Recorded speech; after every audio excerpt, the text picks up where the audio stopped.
Anyway, slight change of mood. Had he lived, Ayrton Senna would have celebrated his 50th birthday earlier this year. Yeah, and you know the weird thing is I was talking about this to my 14-year-old son the other day, and he went, oh yeah, Ayrton Senna, was he that racing driver that got killed? God, that makes me feel really old. Well, I know, it's awful, but the thing is, I said to him, if you'd seen his funeral, you'd know he was a bit more than that. One of the world's greatest motor racing drivers, Ayrton Senna, has died after a crash at this afternoon's... Senna, 3 times a world champion, suffered massive head injuries. Formel 1 Weltmeister Ayrton Senna auf A million people lined the streets of his home city. The Brazilian government accorded full military He felt in Brazil that his home country has declared 3 days of mourning. I think I was 9 years old, and I was racing that weekend. I just came in from a heat or a practice session, and my dad's working away on the car, and I remember him telling me. I remember going around to the back of the car and just bawled my eyes out. At 9 years, I remember it like it was yesterday. I remember exactly where it was, what spot. I could take you there right now. In Brazil, they remember Ayrton Senna as a sporting hero who gave away millions to help underprivileged children. Elsewhere in the world, though, we remember him best for this.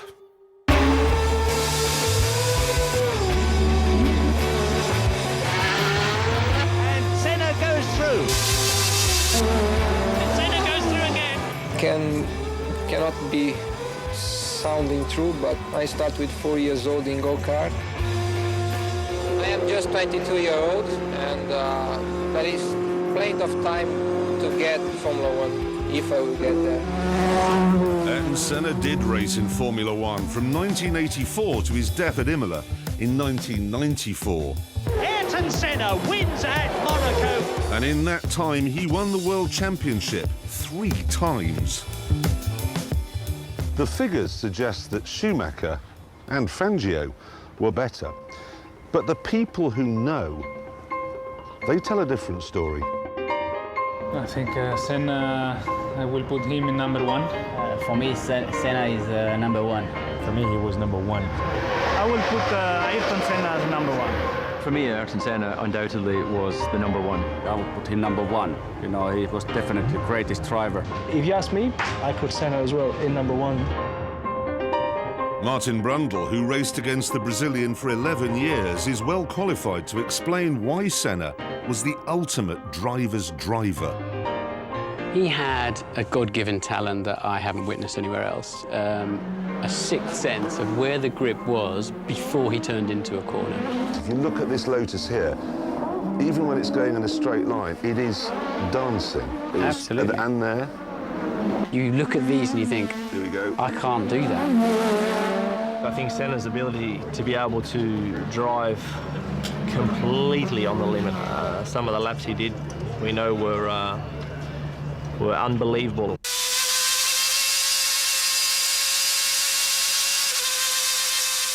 This is just... This is manic. Look at this, how he reads those 2 guys. He's absolutely on it, isn't he? This is... Look at that. Senna was so good at banzai last-minute qualifying laps that in his Formula 1 career he won an incredible 65 pole positions.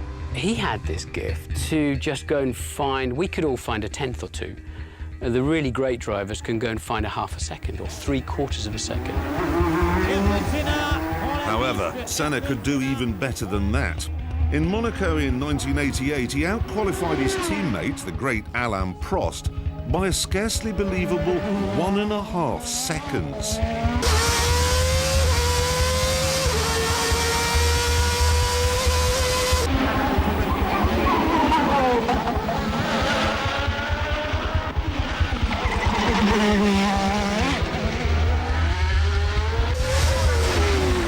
Nobody in the end wanted to spoil Senna's pole lap. And when you saw the day-glow McLaren and the very bright helmet of Ayrton Senna, he would come through and we literally jumped out of the way. You didn't want to be the one they all talked about as having blown the lap that the whole of the Grand Prix venue was looking forward to.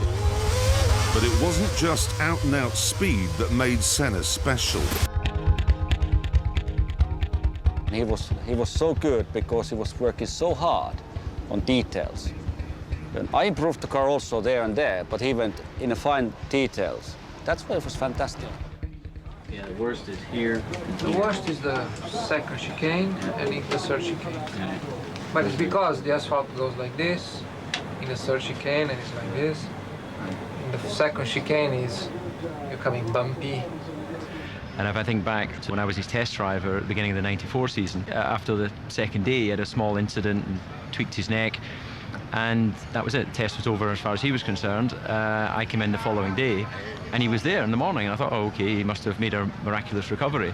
But in actual fact, he was just there to listen to what I was saying to the engineers, to work out whether he could trust my feedback. And when I compare that to Nigel Mansell, when I was his test driver, he would set a lap time, and then he would bugger off to the golf course. Another weapon in Senna's armoury was his utter ruthlessness. Prost having a look, and Senna's crowding into the pit wall. Schumacher trying to take Ayrton Senna, and let's see if the Brazilian moved across.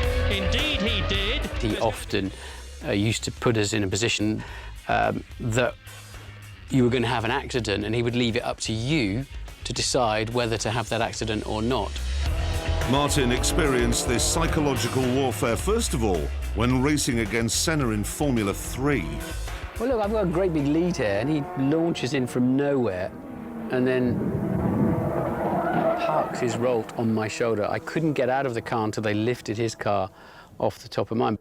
So when he wanted to overtake, he'd go on the inside and put the car in a place. If you tried to take the corner, you're going to hit him. Yes, he would put you in a compromising position and then leave you to make the decision. And if you didn't run into him, then psychologically you were buried and finished. He would then know that every time after that he showed you a wheel, you jump out of the way. He's got Mansell climbing all over him. He has no reason to stay out. I think even the giants from Senna's era respected his toughness. I don't think there was any qualifying session or any race he went into that he wasn't prepared to put it on the line. Senna flying all over the back. He's having a look, and he's inside Mansell. He was the toughest driver and the most ferocious driver to protect his area or space. Senna, all his skills involved. He's got a much slower car, very clapped out tyres on his car. Mansell's got fresh rubber on, all the grip in the world. Senna blocking away and sliding a lot, Senna knocking it down. Mansell weaving this way and that way, but Senna won't let him past. He's got the racing line, he's going to keep it. This will to win reached its peak at the Japanese Grand Prix in 1990. Here, Senna would be world champion, providing his arch-rival Alain Prost, now at Ferrari, failed to finish. So, at the first corner, he made sure Prost failed to finish. Alain Prost has taken the advantage. Senna is trying to go through on the inside, and it's Hammond immediately. This is amazing. Senna goes off at the first corner. Yes, and that makes Ayrton Senna world champion this year. He doesn't even try to brake. No. I mean, at that point, when they're back there, Senna, if he wanted to stay in the race, you'd have seen 2 puffs of blue smoke from his front tyres, where that gap was always going to disappear. He was driving into a disappearing wedge. After the crash, he showed absolutely no contrition. When there is a gap, you either commit yourself as a professional racing driver that is designed to win races, or you come second, or you come third, or you come fifth. And I'm not designed to come third, fourth, or fifth. I race to win. And if you no longer go for a gap that exists, you're no longer a racing driver. Strangely, Senna had a big heart. He was a devout Christian capable of extraordinary compassion. When fellow racing driver Eric Comas crashed at Spa in 1992, Senna stopped and risked his own life running across the track to help. You see, that's the paradox of Ayrton Senna, isn't it? In that he was clearly a fantastic human being. And he cared about people in Brazil, he cared about racing drivers. I mean, he was mortally hurt when Ratzenberger died, the day before he died. But then he would crash Alain Prost off the racetrack and put both their lives at risk. As a man then, Senna was hard to fathom. But when it rained, it was easy to spot his talents as a driver. And Senna is a wet weather master.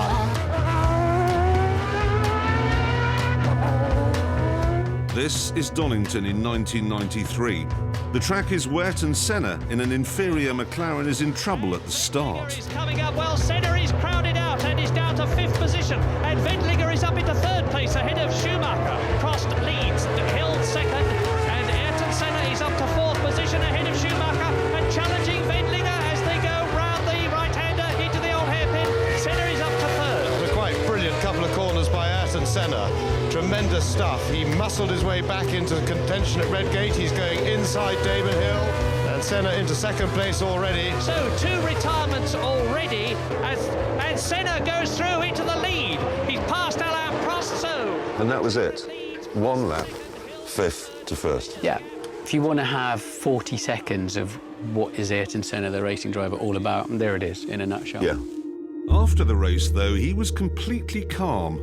Driving with slicks in damp and really slippery conditions was tremendous. Conditions like this is gambling and is taking chances that pays off.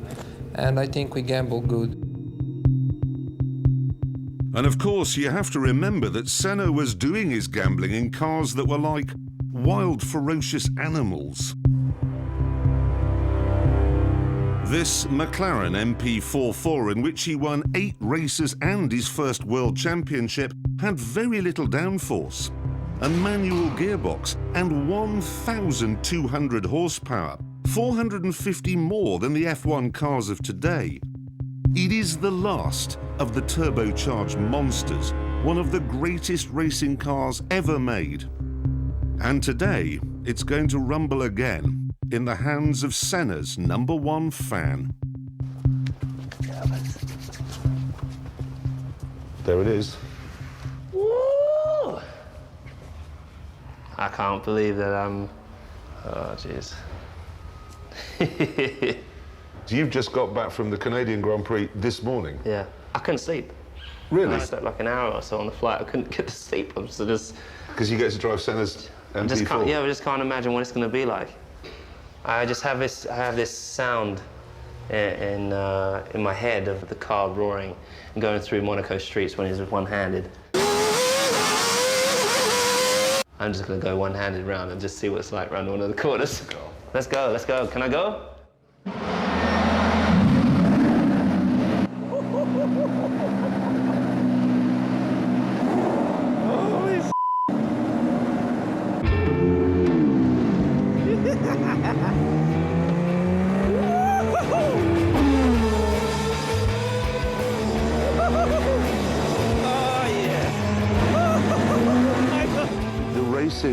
Back in the mid-80s, it was, I mean, there's an incredible scene, I think, with Nelson Piquet overtaking Senna on full opposite lock. I mean, very little in the way of safety, very little in the way of aerodynamic grip. Manual gearbox, 1,200 horsepower. Yeah, and the cockpit, you could almost punch through it. Yeah. So you think, geez, you know, you're driving around at those speeds, your wheel falls off, the mechanic makes a mistake, you're dead. It's phenomenal, and I can't even contemplate what it would have been like. But, so that's why I think you have even more respect for the guys that did it back then. I mean, you had to be, back in the 80s. Crazy. A bit of honesty here. You know, you've got your Mansells, Piquets, Prost. The drivers were incredible, and do you think that shining out from all of those drivers in that great era, yeah, Senna rose to the top? Senna rose to the top. I don't want to go in. Let's do another lap. I love the fact that he would fight for his own, what he truly believed in. It's just everything. He puts everything into getting that lap, and he had no fear. That's what I loved about it. I love this car. I love it. Come on. That's amazing. It's so much, it's nothing like the car I drive nowadays. But just to know the commitment and to get used to driving this car and on the limit, I just couldn't imagine it, man.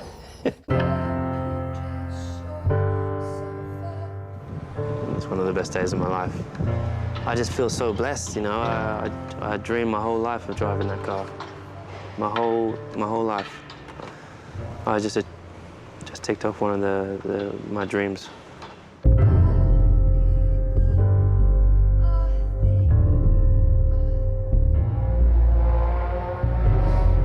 You know, I'll be honest with you, I was never a Senna fan. I always thought Gilles Villeneuve was the greatest racing driver of them all, but to make this film, I've watched hours and hours and hours of footage.